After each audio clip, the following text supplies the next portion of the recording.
Hello everyone, मेरा नाम है प्राची और आज मैं आपके लिए ले आई हूँ DSSB कोर्ट अटेंडेंट का प्रैक्टिस सेट नंबर 3।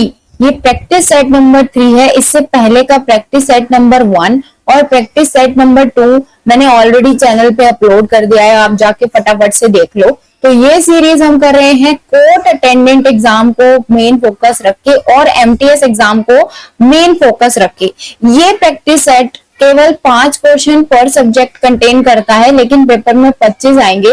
लेकिन आप अगर ये प्रैक्टिस सेट की वीडियोस देखकर आए हो पिछली वीडियोस, तो आप ये बात जानते हो कि एक क्वेश्चन में हम कई तरह के कंसेप्ट्स को सॉल्व करते हैं। ठीक है, अब अगर हम नेक्स्ट चीज की बात करें इसी के बारे में, तो वो ये है कि हमें क्या करना है कि हमें कंसिस्टेंट रहना है। जो बात मैंने आपको पहले भी कही है, कंसिस्टेंट रहना है। और बहुत अच्छी अपॉर्चुनिटी है DSSB में दिल्ली की एक जॉब पाने का, बहुत अच्छा चांस है। ठीक है, आप जो है फटाफट से सारी वीडियोस देख लो और सारे रिवीजन मेरे साथ आप रिवीजन करते चलो, क्योंकि आप जानते हो एग्जाम में सिर्फ 1 मंथ बचा है। 1 जून से आपके पेपर स्टार्ट हो रहे हैं, तो जितना हो सके रिवाइज करो, कुछ भी नया मत पढ़ो, सब कुछ वही आएगा जो आपने पढ़ा है। DSSB कोर्ट अटेंडेंट में मैंने आपको पहले भी बताया हुआ है कि 10th लेवल पूछा जाता है और DSSB का लेवल काफी अच्छा होता है। अगर आप ऑलरेडी प्रिपेयर कर रहे हो तो आप जानते होगे इस बात को। तो आइए टाइम वेस्ट करते बिना शुरू करते हैं। आज हम शुरू करेंगे मैथ्स के क्वेश्चन से। ठीक है, आई थिंक मैंने इसमें एक्स्ट्रा ऐड करी है। मैं थोड़ा सा पेन का कलर चेंज कर लेती हूँ, बाकी हम जो है व्हाइट कलर ले लेते हैं। ओके, सबसे पहला क्वेश्चन देखो, प्रॉफिट एंड लॉस से। देखो मैं आपको बताती हूँ मैथ्स के लिए सबसे पहले मैं एक चीज बताती हूँ आपको जो बहुत इंपॉर्टेंट है मैथ्स के बारे में। अगर आप कंफ्यूज रहते हो अबाउट मैथ्स, हमेशा अर्थमेटिक पूछता है खाली मैथ्स में। DSSB कुछ अलग से एडवांस मैथ्स नहीं पूछता है। एडवांस के अगर कुछ टॉपिक आते हैं तो देखो नंबर सिस्टम आ सकता है, नंबर सिस्टम बोल सकते हैं हम, जो एडवांस मैथ्स का टॉपिक आ जाता है इसमें। मेंसुरेशन इसमें आ जाता है। तो मैथ्स के लिए ना बिल्कुल भी ज्यादा बच्चे जो घबराते हैं, घबराओ मत। जो मैथ्स में अच्छे होते हैं वो अच्छे होते हैं, वो ऑलरेडी अच्छे होते हैं, वो 20 में से नेगेटिव मार्किंग में उनका बहुत फायदा होता है। ठीक है, अच्छा, और कोर्ट अटेंडेंट के बारे में मेरे को एक और बात बतानी थी आपको। देखो इसमें ना पैटर्न होगा, यानी इंग्लिश में A पार्ट आएगा, B पार्ट आएगा। वो कैसे होगा? 15 क्वेश्चन एक पार्ट में होंगे, 10 क्वेश्चन एक पार्ट में होंगे। इंग्लिश की अगर मैं बात करूं तो इंग्लिश में जो है वोकैब का अलग से एक प्रॉपर हमारे को क्वेश्चन मिलेंगे, बिल्कुल लाइन वाइज। उसके बाद कॉम्प्रीहेंशन के जितने भी क्वेश्चन होंगे वो लाइन वाइज मिलेंगे। उसके अलावा ग्रामर के, बस ये 3 चीजें आएंगी। ऑफिशियल सिलेबस मैं आपको नेक्स्ट वीडियो में यहाँ पे लगा के दिखा दूंगी। आज ही ऑफिशियल सिलेबस प्रॉपर आया है, वो हम देखते हैं। और हिंदी में भी सेम है एज इंग्लिश की ग्रामर आई है। ग्रामर का रेशो आप ज्यादा मत समझना, 5 से 7 क्वेश्चन आएंगे बस। वो कैब इसमें बहुत इंपॉर्टेंट है, 7 से 8 क्वेश्चन आ सकते हैं। बाकी हमारा कॉम्प्रिहेंशन भी दो पैसेज तो आप मान के चलो आएंगे। और पैसेज ही जरूरी नहीं है, इसमें क्लोज टेस्ट भी आ सकता है। इवन हिंदी में भी क्लोज टेस्ट आ सकता है, बहुत चांसेस है। मैथ्स की बात करें, मैथ्स में भी सेम क्राइटेरिया हो सकता है और नहीं भी हो सकता है, क्योंकि मैथ्स सेम लेवल की रहती है, कुछ एज सच इसमें अलग नहीं होता। बाकी लैंग्वेज में बहुत ज्यादा चांसेस है। और आपको पता ही है एक सेक्शन सबमिट करने के बाद दूसरा सेक्शन नहीं खुलता DSSB में, दोबारा वो सेक्शन नहीं खुलता, तो इस बात का ध्यान रखना। उसके बाद आते हैं हम जीके पे। जीके पे भी सेम होगा। जीके में पॉसिबिलिटी है कि 15 क्वेश्चन आपके सब्जेक्ट से पूछ ले जाए या 10 क्वेश्चन सब्जेक्ट से पूछ ले जाए। बाकी करंट अफेयर्स पूछे जा सकते हैं, स्टैटिक जीके पूछी जा सकती है, ये सब हो सकता है। ठीक है, तो ये बिल्कुल बेसिक सा था।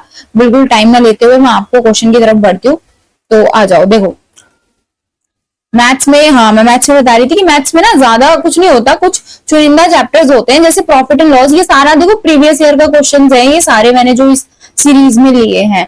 ठीक है, सारे ही प्रीवियस ईयर है, चाहे वो बॉर्डर का पेपर हुआ है, जो भी रिसेंट में हुए हैं, टीचिंग एग्जाम्स के पेपर हुए हैं कितने सारे DSSB के।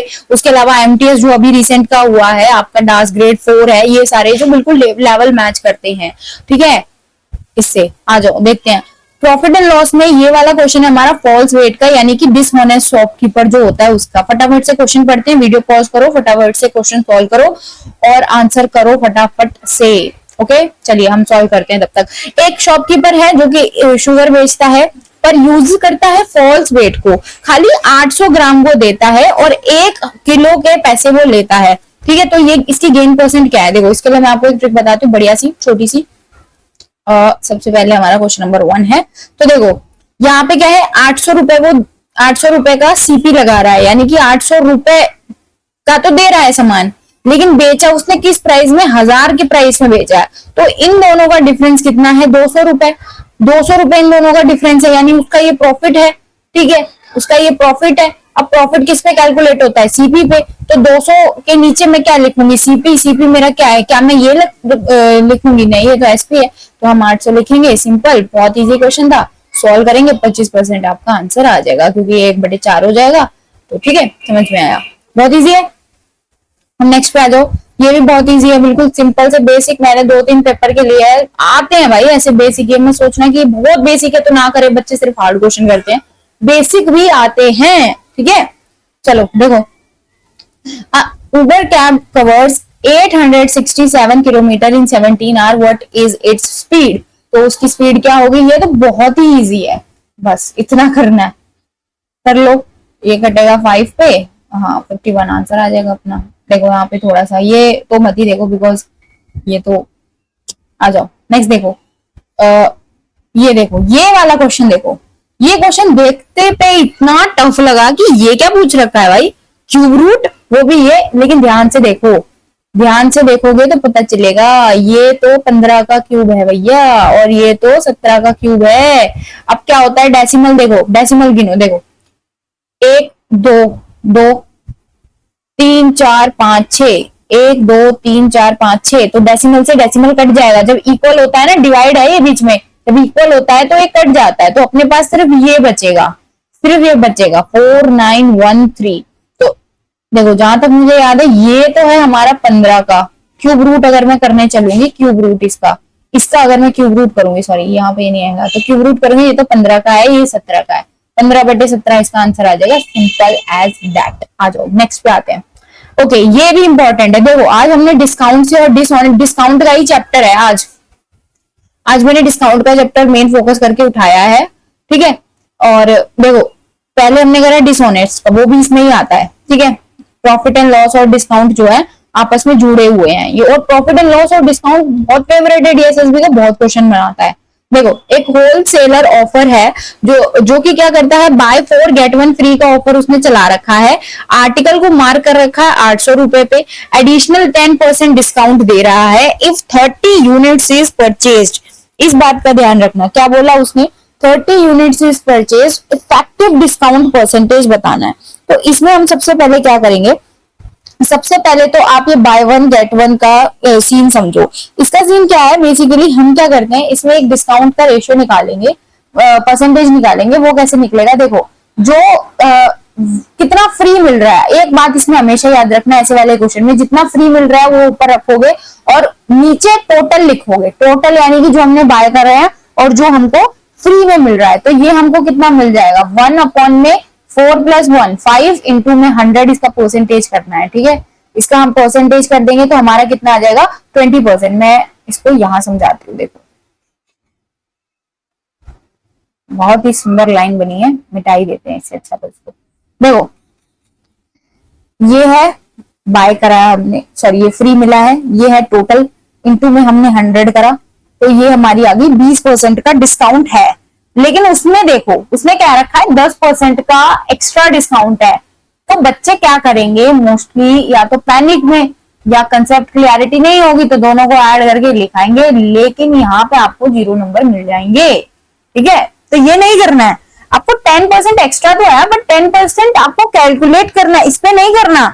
बाकी भी चीजें तो देखो, उसने क्या बोला है, देखो क्वेश्चन पढ़ो ढंग से। क्वेश्चन पढ़ोगे तो बोला है कि एडिशनल डिस्काउंट 10% है, 30 यूनिट परचेज हुई है और आर्टिकल को ₹800 का मार्क कर रखा है। तो बेसिकली करना क्या है हमें, देखो यहाँ पे हम क्या करेंगे, 20 तो अरे अच्छा सॉरी 20 तो डिस्काउंट हमें है, तो टोटल डिस्काउंट में से जो डिस्काउंट है इसको माइनस करेंगे हम, तो हमारा आ जाएगा 80% आ जाएगा।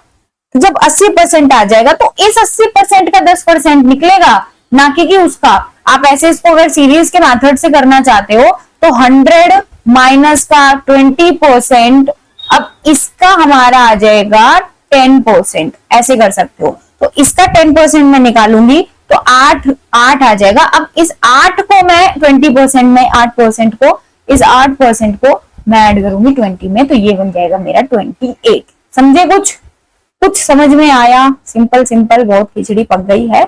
सिंपल सिंपल भाषा यही है कि भाई पहले तो निकालोगे कि बाय वन गेट वन वाली चीज निकालोगे जो मॉल में मिलती है, बनिए की दुकान में बहुत ज्यादा मिलती है, हम लेकर आते हैं सारी बनिए की दुकान से, और मतलब by one get one he, even जो कैलकुलेट करने वाला होता है वो कहते हैं कि आप कुछ ऐसा खरीदते हो कि सिर्फ बाय वन गेट वन खरीदते आते हो, तो ऐसे आप समझ लो इसको बात को।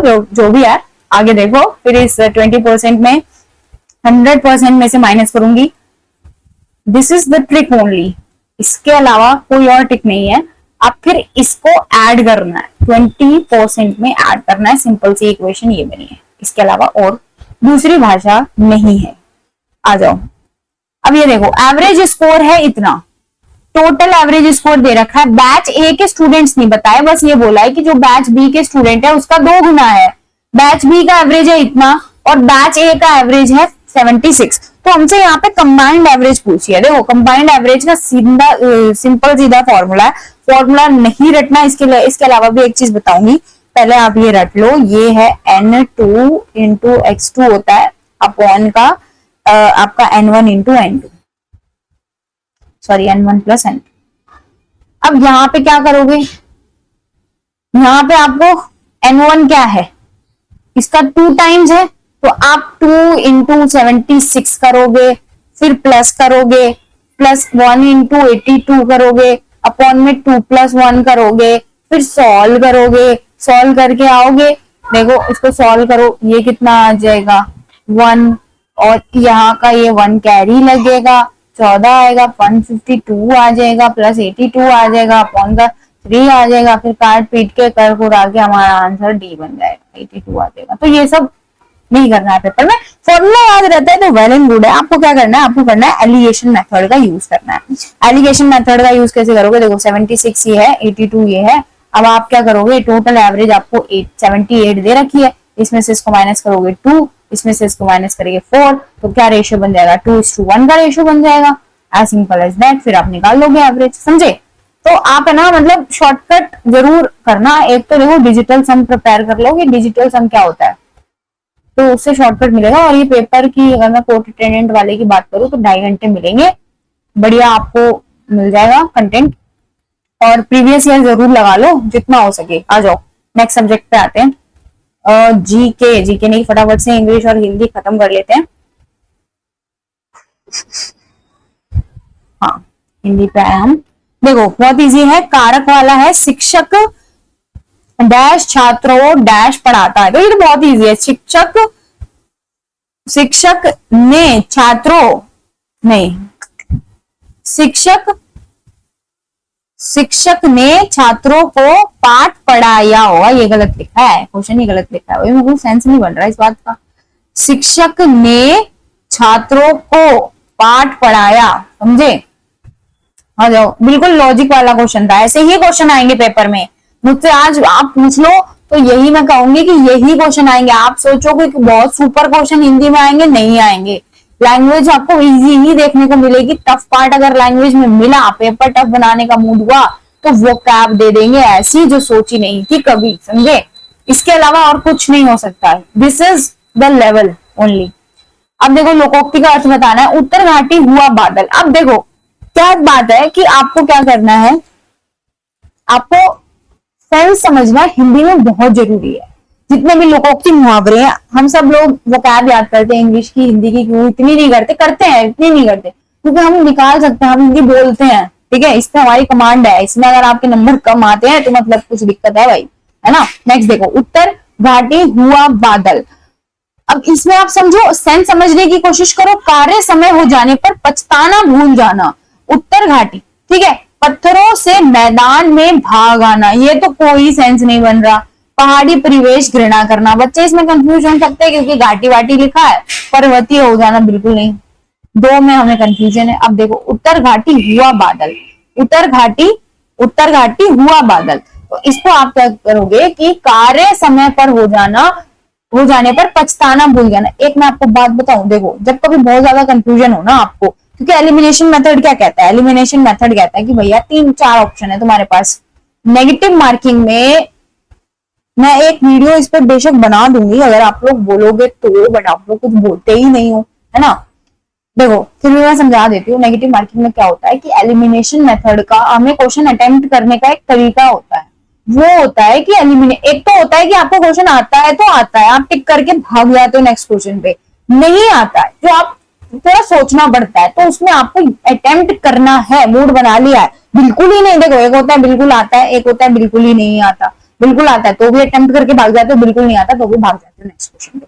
लेकिन एक जो ऐसा बीच का होता है कि भाई समझ में नहीं आ रहा है, आता तो है, सुना तो है कुछ, वहां पे आप एलिमिनेशन यूज करते हो और तभी अटेम्प्ट करो क्वेश्चन को जब आप कोई दो ऑप्शन एलिमिनेट कर पा रहे हो। जैसे फॉर एग्जांपल मैं ए भी एलिमिनेट कर पा रही हूँ, बी भी, की ये तो किसी भी हालत में नहीं हो सकता, तो दो में एक में ए या तो ये हो सकता है या तो ये। तो यहाँ क्या करना है, एक तो आपको अपनी नॉलेज से यूज करना है कि भाई हाँ हो सकता है, ये हो सकता है या ये हो सकता है, आपको पता होगा, क्लैरिटी होगी। या तो मैं क्या करती हूँ, क्या तरीका होना चाहिए इसका कि जो बड़ा है आप उस पर टिक कर, जो लंबी जिसकी एक्सप्लेनेशन है, जिसमें ओनली का यूज नहीं है, ठीक है, वो टिक करो। जिसमें ओनली का यूज है वो आंसर नहीं होता, समझे। तो बिग है या थोड़ी बहुत ट्रिक्स तो देखो सबको ही आते हैं गेस वर्क में, आगे आ जाओ फटाफट से। हालांकि गेस वर्क से नहीं होते ना एग्जाम्स, तो नेगेटिव मार्किंग है ही बदला लेने के लिए।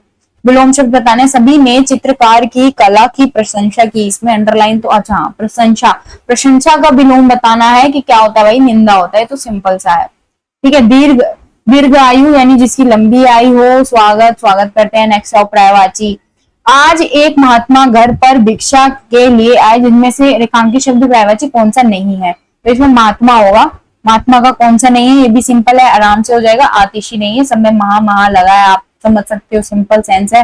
राहुल रोज दूध डैश है, राहुल रोज दूध पीता। अब इसमें देखो कंफ्यूजन में पिता या पीता, पिता जो होते हैं आपके फादर होते हैं, ठीक है, तो सबको पता है, बस थोड़ी बहुत मात्रा की, और जो बिल्कुल जब आती है ना सिली मिस्टेक्स करने की बारी, तो इंसान ऐसे ही ऑप्शन को टिक करके आता है पेपर में।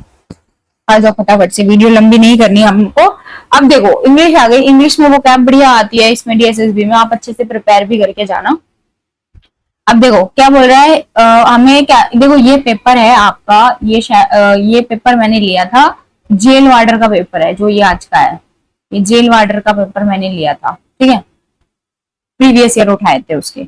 और इसका लेवल ना जेल वार्डर हो गया, डास ग्रेड 4 हो गया, मतलब इसके पास पास ही रहेगा, आप ये मत सोचना कभी कि मतलब लाइक बहुत ज्यादा टफ हो जाएगा या कुछ। आ जाओ, he displayed an obstinate refusal to the compromise on his principle। देखो एक तो होता है क्वेश्चन ऐसा बनता है कि सीधे ऑब्स्टिनेट दे देगा और बोलेगा कि भैया जो नीचे लिखा है इसका अपोजिट बता दे, जल्दी जल्दी आता है तो, ठीक है।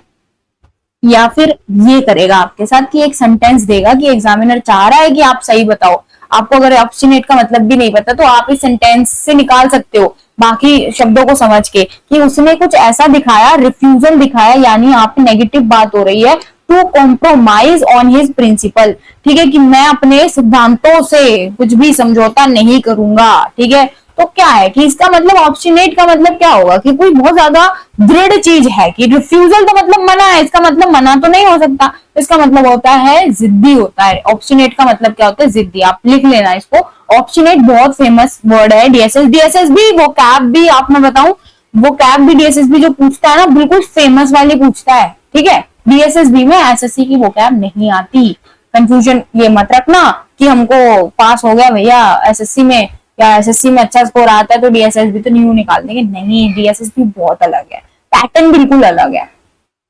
ऑप्शनेट, ऑप्शनेट का मतलब है जो जिद्दी होता है। इम्प्लाइड की बात करूं, इम्प्लाइड माने कि किसी चीज को किसी का सजेस्ट करना या इनडायरेक्टली कोई चीज सजेस्ट कर रहे हैं, ठीक है, तो ये इसका अपोजिट नहीं है। एम्फेटिक, एम्फेटिक की अगर मैं बात करूं तो इसका आप लिख लो स्ट्रांगली एक्सप्रेस्ड, एम्फेटिक यानी स्ट्रांगली एक्सप्रेस्ड।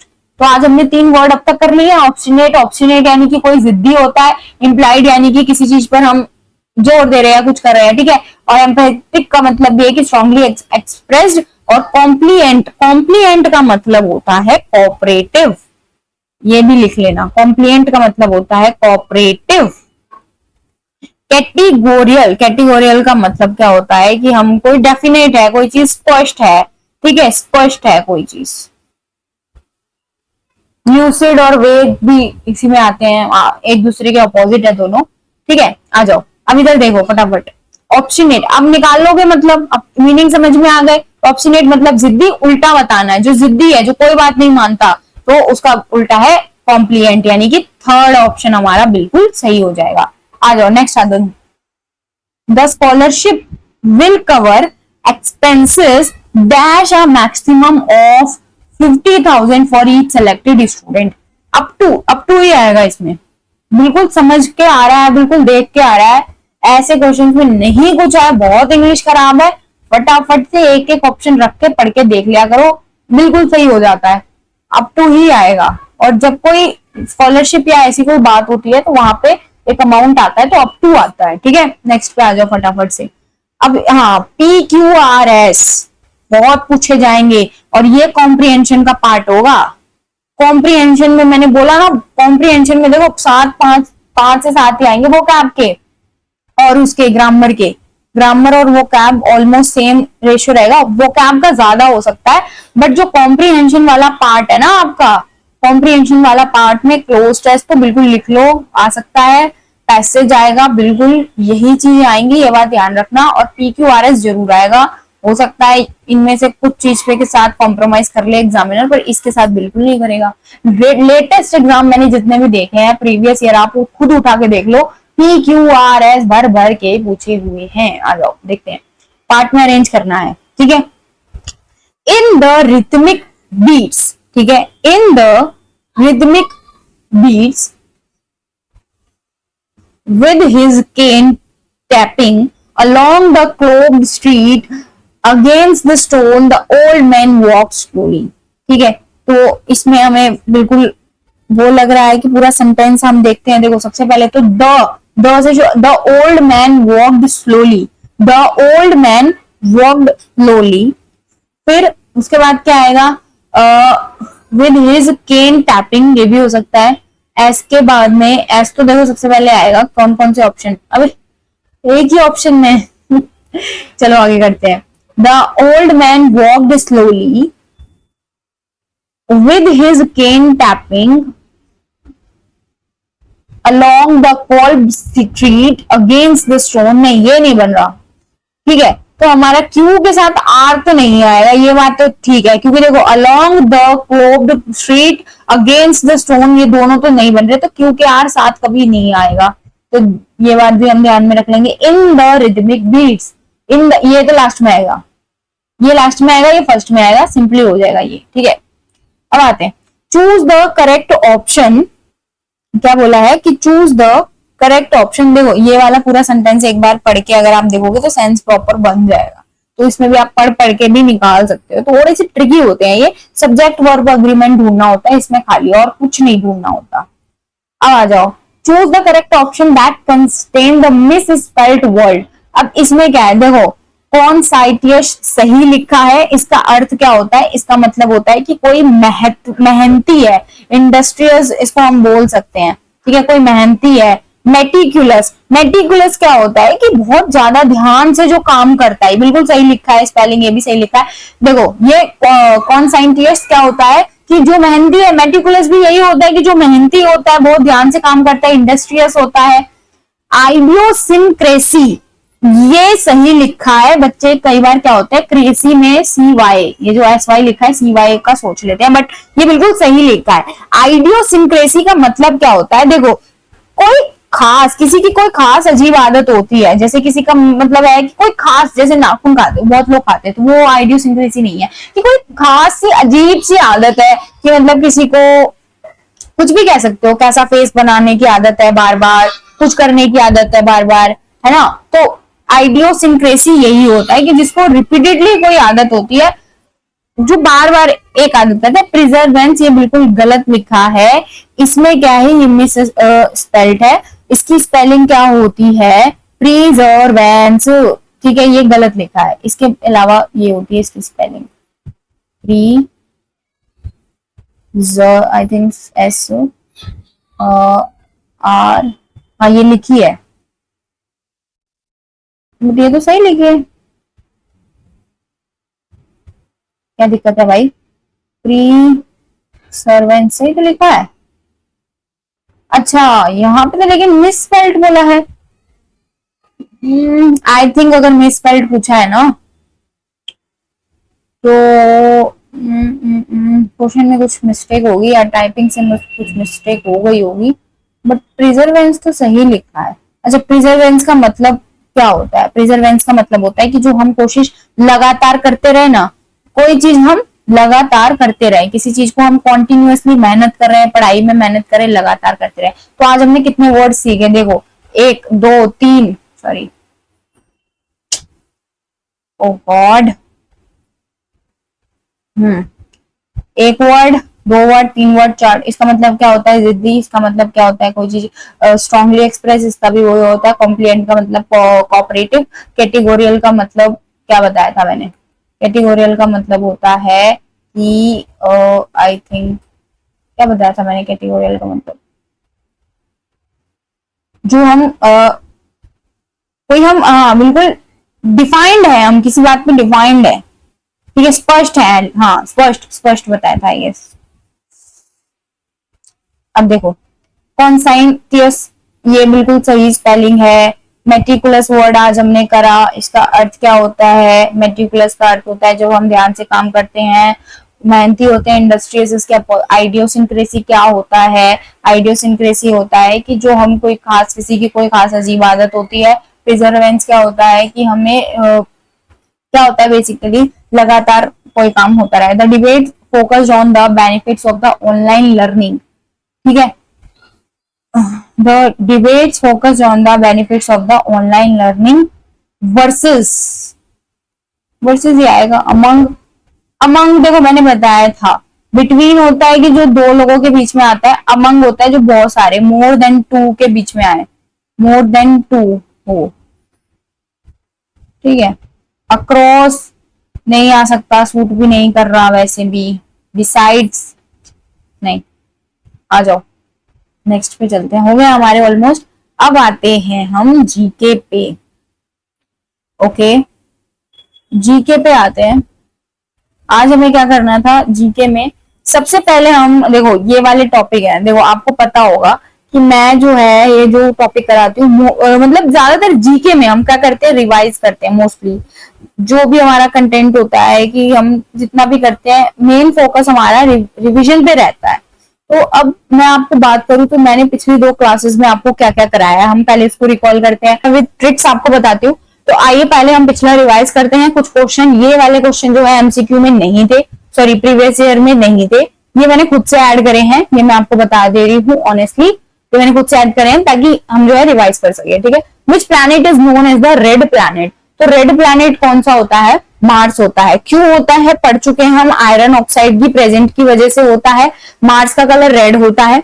वीनस, वीनस के बारे में मैं एक बात बताना भूल गई थी। H2SO के जो सल्फ्यूरिक एसिड के जो क्लाउड्स फॉर्मेशन होते हैं वो वीनस पे होते हैं। Venus brightest star in the planet है, मॉर्निंग स्टार और इवनिंग स्टार इसको कहते हैं, अर्थ की ट्विन सिस्टर है ये। और अब आते हैं जुपिटर पे। जुपिटर क्या है? लार्जेस्ट प्लैनेट है।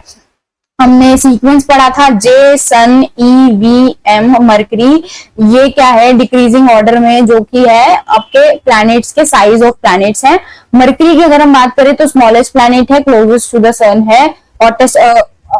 और एक और बात इसके बारे में हमने पढ़ी थी कि इसके पास एटमॉस्फेयर नहीं है, ठीक है।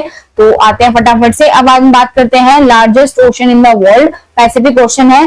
कौन सा ट्रेंच है? देखो मारियाना ट्रेंच है जो कि फाउंड हुआ है deepest point in the ocean. अच्छा तो पैसिफिक ओशन किधर है? देखो अगर हम मैप, आप पीछे से आप ग्लोब देखोगे तो जो सबसे बड़ा है नॉर्थ अमेरिका इधर है, साउथ अमेरिका ये रहा। पीछे से बता रही हूं मैं, ठीक है। अब ग्लोब को अगर उल्टा करके देखोगे, ठीक है, आप मैप्स पे देख सकते हो, देखा करो ये चीज। और देखो नॉर्मल मैं बताऊं, सामने से आप क्या देखते हो? ये हमारे सारे कॉन्टिनेंट्स है मोस्टली। यहाँ पे इंडिया है प्यारा सा, और इधर है हमारा जापान, ठीक है, इधर जापान है, बिल्कुल आइलैंड कंट्री है जापान। तो देखो यहां से देखेंगे तो यहाँ से यूएसए से तो काफी दूर है जापान, लेकिन पीछे से अगर मैं बात करूं अर्थ के पीछे आप देखोगे तो वहां से तो पास पड़ेगा ये जापान। अभी तो यहाँ पे इतना लॉन्ग डिस्टेंस आ रहा है ना, पीछे से तो ये पास है।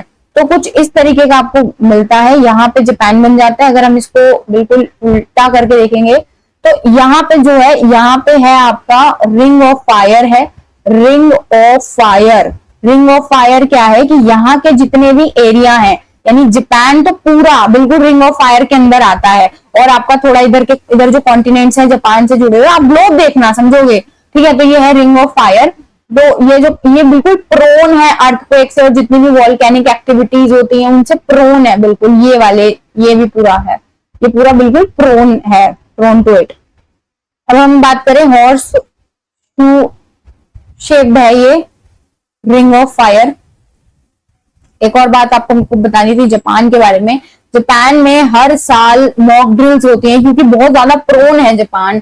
कभी भी किसी भी टाइम यहाँ पे सुनामी का खतरा बहुत ज्यादा है, ठीक है। और हम दूसरी बात करते हैं अर्थक्वेक का खतरा बहुत ज्यादा है, क्योंकि एक आइलैंड है ये बिल्कुल, और ठीक है, फिर भी वहां पे लोग रहते हैं। तो मॉक ड्रिल, और बहुत अच्छा देश है, बहुत ज्यादा वहां पे डेवलप हो रखी है, तो मॉक ड्रिल वहां पे हर साल होती है, करवाई जाती है। आते हैं हम फटाफट से, ये हमने पढ़ लिया, अपने टॉपिक पे आते हैं।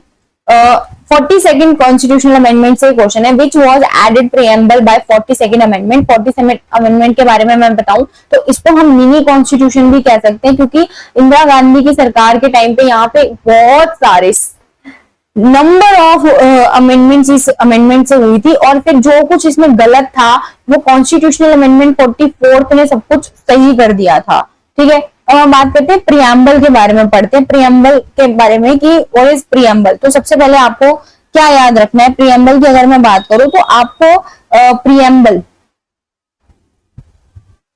ये बात याद रखनी है कि यूएसए के कॉन्स्टिट्यूशन से लिया गया है, ठीक है, यूएसए के कॉन्स्टिट्यूशन से लिया गया है, और ऑब्जेक्टिव रेजोल्यूशन के रूप में ये पैदा हुआ है, ऑब्जेक्टिव रेजोल्यूशन के रूप में ये पैदा हुआ है। दूसरी बात हम बात करते हैं, दो डेट्स आपको याद रखनी है कि ऑब्जेक्टिव रेजोल्यूशन कब हुआ था। देखो दो डेट्स याद रखनी है, बिल्कुल दो डेट्स अच्छे से बिल्कुल रहता है। आई थिंक 1948, हाँ एक ये डेट है, दूसरी है 22 जनवरी 1949। ये दो डेट याद रखनी है। इसमें ऑब्जेक्टिव रेजोल्यूशन पास हुआ था, इसमें प्रियम्बल को अडॉप्ट किया गया था, अडॉप्टेड, ठीक है। अब इसके लिए कुछ स्टेटमेंट्स पास करी हैं कुछ लोगों ने। ID card of the constitution बोला है, एन.ए. पालकी वाला ने हॉरोस्कोप बोला है, के.एम. मुंशी ने, ये बात याद रखनी है। इसके इंग्रेडिएंट्स क्या हैं? देखो इसके इंग्रेडिएंट्स है कि ये क्या है, we the people of India से शुरू होता है, we the people of India, इस लाइन से शुरू होता है, हम भारत के वासी। तो इसमें बिल्कुल एक मिनी आप बोल सकते हो कि आईडी कार्ड इसलिए तो बोला है कि बिल्कुल छोटा सा है, सब कुछ इसमें बताया गया है। सबसे पहले देखो हमें सोर्स बताया गया है, तो ये कुछ ऐसे पार्ट में है, सोर्स के पार्ट में है, और एक तो आपका नेचर के पार्ट में है। प्रीएम्बल से बहुत क्वेश्चन बनते हैं और आपको आना भी चाहिए, प्रीएम्बल बहुत इंपॉर्टेंट है। ऑब्जेक्टिव के पार्ट में है, और बिल्कुल डेट ऑफ अडॉप्शन के बारे में है, डेट ऑफ अडॉप्शन के बारे में। ये है पूरा फॉर्मेट आपका प्रीएम्बल का। अब ये फॉर्मेट क्या कहता है, we the people of India का मतलब है सोर्स क्या है। नेचर के बारे में आपको कुछ चीजें याद रखनी है, सोवरिन, सोशलिस्ट, सेक्युलर,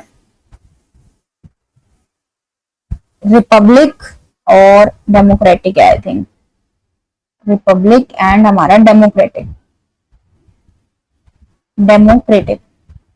ऑब्जेक्टिव्स के बारे में आपको याद रखना है, ऑब्जेक्टिव हमारे जस्टिस होता है, जस्टिस, और एक आ गया हमारा लिबर्टी, इक्वालिटी,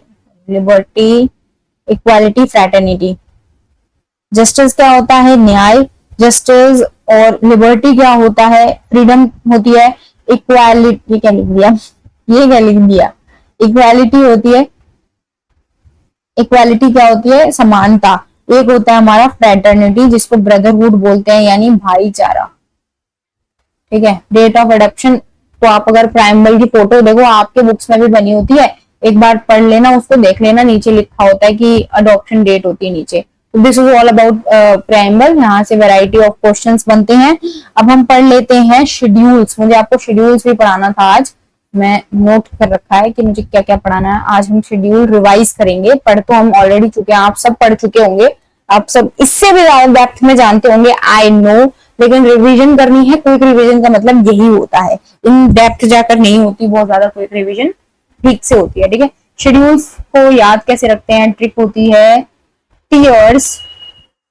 शेड्यूल से बहुत क्वेश्चन बनता है, टीयर्स यस नहीं है, ठीक है, ऑफ ओल्ड पीएम, टी से ये शेड्यूल 1 है, 2 है, 3 है, 4 है, 5 है, 6, 7, 8, 9, 10, 11, 12। ठीक है, तो इसके बारे में हमें टेरिटरीज के बारे में बताया गया, ये एमोल्यूमेंट्स के बारे में, अफर्मेशन और ओथ, मैंने आपको अफर्मेशन और ओथ के बारे में बताया था शायद, कि अफर्मेशन नास्तिक लोग लेते हैं और आस्तिक लोग ओथ लेते हैं। ये राज्यसभा के लिए है, तो और ये हमारा SC ST के शेड्यूल एरियाज के लिए है, और ये हमारे O फॉर है अदर शेड्यूल एरिया, अदर, ये शेड्यूल एरिया ये, लेकिन ये अदर है, जैसे कि असम है, असम, ये हाँ अदर्स वाले भी आपको ऐसे याद रखने, ATM, ATM, ATM मेघालय का, मेघालय का ATM, तो यहाँ पे हमारा आता है मिजोरम, त्रिपुरा, असम, असम, असम है, अरुणाचल नहीं है, असम।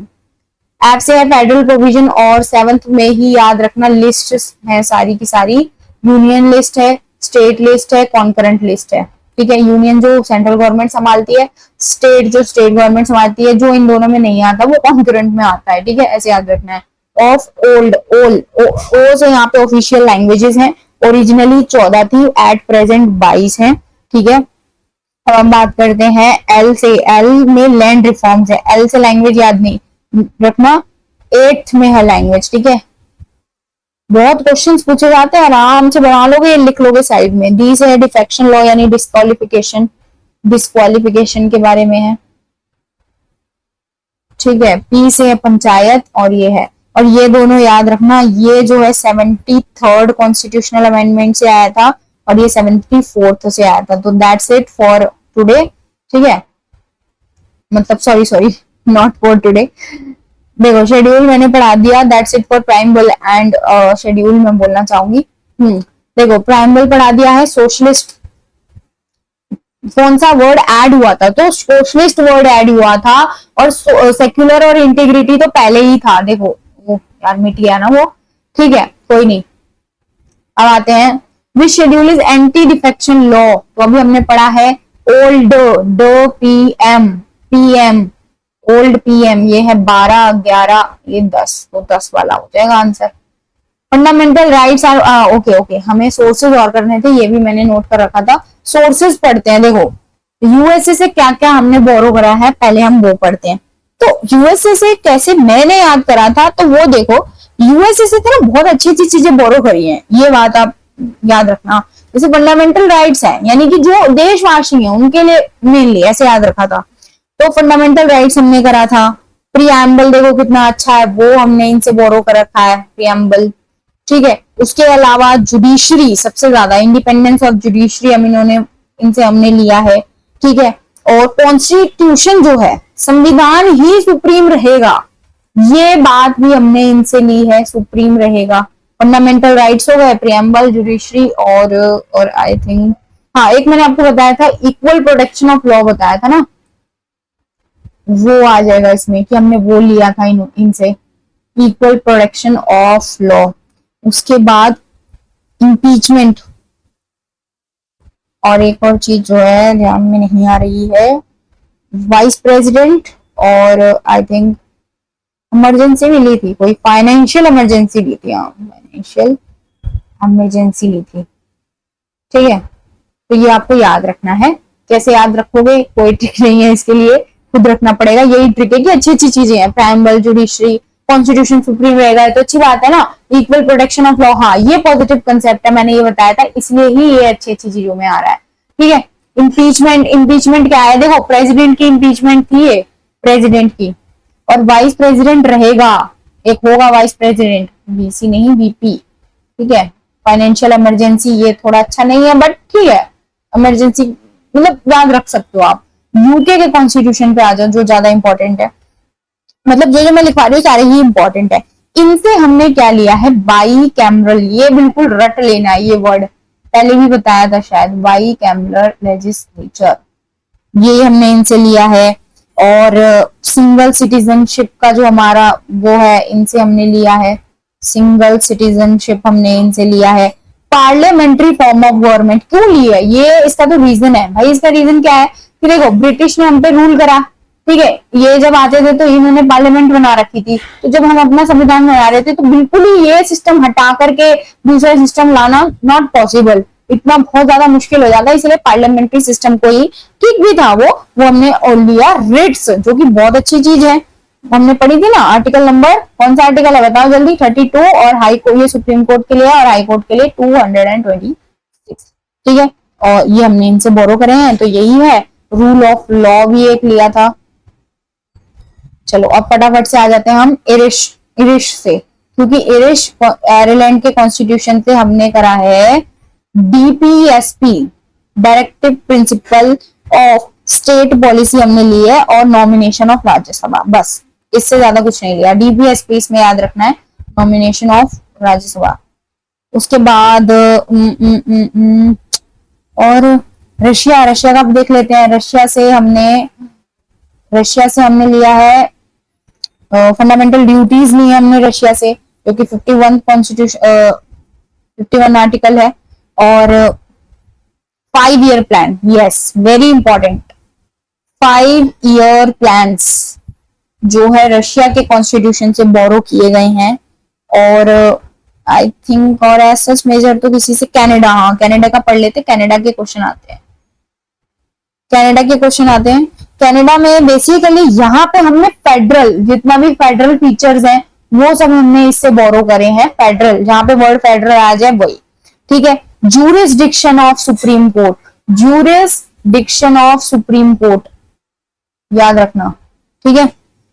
और बस गवर्नर के बारे में भी इससे लिया है हमने, बस इतना ही हमें याद रखना है, इतने इंपॉर्टेंट है। अब एक चीज मैं बताऊंगी जो बाहर से नहीं लिया, जो हमने घर से ही लिया था। घर से माने की गवर्नमेंट ऑफ इंडिया एक्ट आया था 1935 में ब्रिटिशर्स के टाइम पे, जिसको मदर ऑफ ऑल एक्ट्स बोलते हैं, मदर ऑफ ऑल एक्ट्स बोलते हैं, ठीक है।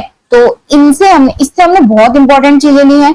सबसे पहला तो सुप्रीम कोर्ट लिया है हमने इससे, कि सुप्रीम कोर्ट होगा, इमरजेंसी लगाई जा सकती है, वो हमने इससे लिया है। उसके अलावा गवर्नर, ऑफिस ऑफ गवर्नर हमने लिया है इससे, ऑफिस ऑफ गवर्नर लिया है, ठीक है। और बहुत ज्यादा इन्फ्लुएंस है, मोस्टली इन्फ्लुएंस है, ठीक है। अब हम नेक्स्ट बात करते हैं। तो इतने ही क्वेश्चन थे, हो गया हमारा डन।